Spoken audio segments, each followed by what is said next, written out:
माहिती आहे मला त्याच्यातनं शेतकऱ्यांचं हित साधले जाईल असं वाटतं. आणि आजचं वृत्तांपत्र तुम्ही बघितलं तर महाराष्ट्र गव्हर्नमेंटने काल 500 कोटीचा निर्णय घेतला आणि ऊस आणि बाकीची पिकं तिथे एआय वापरायचं धोरण त्यांनी फायनल केलं. याचा अर्थ उपयुक्त असेल म्हणूनच सरकारने हा निर्णय काल घेतलेला आहे.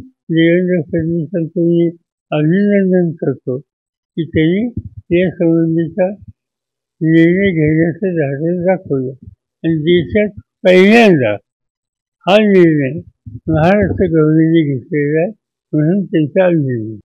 परंतु एकंदरीत माळेगावच्या निवडणुकीकडे संपूर्ण राज्याचे लक्ष लागलेलं आहे. स्वतः अजित पवार या निवडणुकीमध्ये उतरलेले आहेत.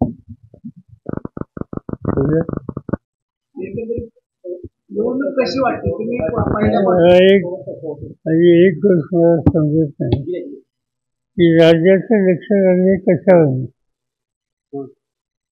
म्हणजे सगळा नागपूर असेल, अमरावती असेल, औरंगाबाद असेल, मुंबई असेल, त्यांना काय पाहिजे इथे निवडणुकी. हा स्थानिक प्रश्न आहे आणि स्थानिक प्रश्न इथे सभासद त्यांच्या हिताचं योग्य आहे ते करण्याचं स्थितीच आहे. आजूबाजूला दुसऱ्या संस्था आहेत, तालुक्यात त्यांचा इंटरेस्ट इथे नाही. एकंदरीत आपण बघितलं की लोकसभेनंतर आपण आता आपल्या पक्षाचे देखील 20 उमेदवार या निवडणुकीत उभे ठाकलेले. असं आहे की पक्ष चालवताना कार्यकर्त्यांची इच्छा आहे. आम्हाला इथे एकंदरीत वारकाईनं माहिती आहे. याच्यात आमची फार टोकाची भूमिका घ्यायची अजिबात इच्छा नव्हती, नाही यावेळी. पण एक विशिष्ट स्थिती झाली. थोडं लोकांना बरोबर घ्यायचा दृष्टिकोन ठेवला असता तर कदाचित ही वेळ आली नसती. पण ठीक आहे, झालं. पण हे दीर्घकालीन आम्ही समजत नाही. हा तात्पुरता या कारखान्याच्या 19,000 सभासदांच्या पुरता हा प्रश्न आहे आणि त्याचा निकाल 4 दिवसांनी लागून जाईल. पवार साहेब आपले मित्र शेंगाव तावडे यांनी काल जाहीर सभेमध्ये एक आरोप केलेला आहे की जी बारामती सीट काढायची होती त्यावेळेस आपण मुख्यमंत्री असताना मी त्यांना म्हणलो होतो की फक्त माळेगावचेच कार्यक्षेत्रातील आपण सभासद घेऊन त्यांची इन्व्हेस्टमेंट करू. परंतु पवार साहेबांनी सोमेश्वर असेल, माळेगाव असेल ही लोक घेतली आणि 90% माळेगावची इन्व्हेस्टमेंट होती. काय नक्की झालीच नाही ना, होऊ शकली.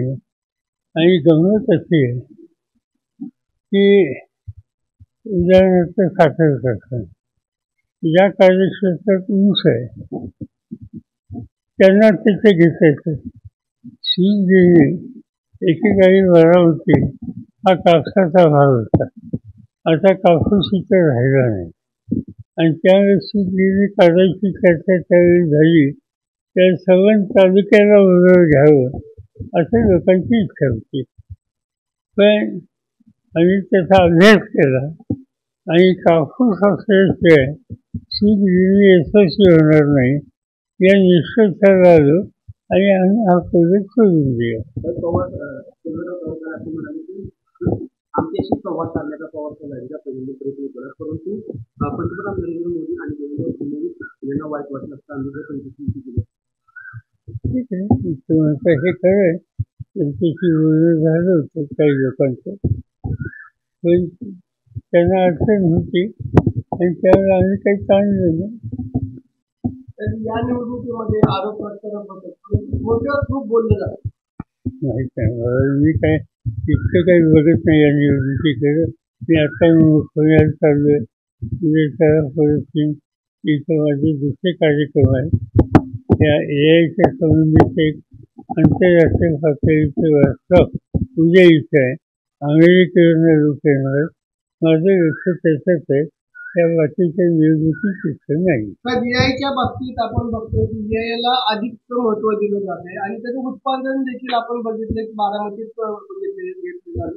याचा कितपत पुढं भविष्यामध्ये उपयोग होऊ शकतो माहिती नाही. मला त्याच्यातनं शेतकऱ्यांचं हित साधले जाईल असं वाटतं.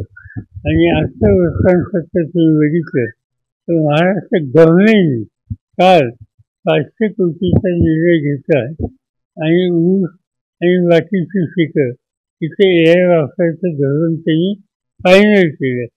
याचा अर्थ उत्सुकता असेल म्हणूनच सरकारने हा निर्णय काल घेतलेला आहे.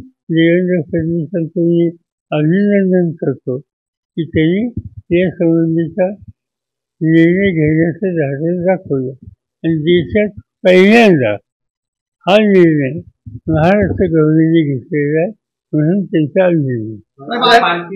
पालखीचं प्रस्थान होत आहे, आपण कशा शुभेच्छा द्याल? ठीक आहे. साहेब सगळे माळेगाव कारखान्यात साहेब आरोप प्रत्यारोप होताना दिसतात. दोन्ही पण सांगितलं जाते की माळेगाव कारखाना हा पवार साहेबांच्याच नावाने ओळखला जातो. ठीक आहे, जातो काय करू. पण मी त्याचे आरोप प्रत्यारोप आणि याच्यात चालणार नाही.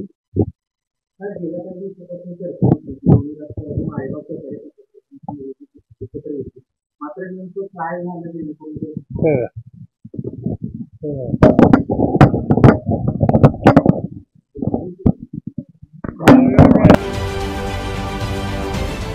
महाराष्ट्रातील सर्व बातम्यांचे विश्वासार्ह व्यासपीठ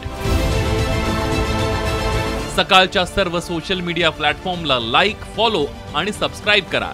तसंच सर्व नोटिफिकेशनसाठी बेल आयकॉन प्रेस करायला विसरू नका.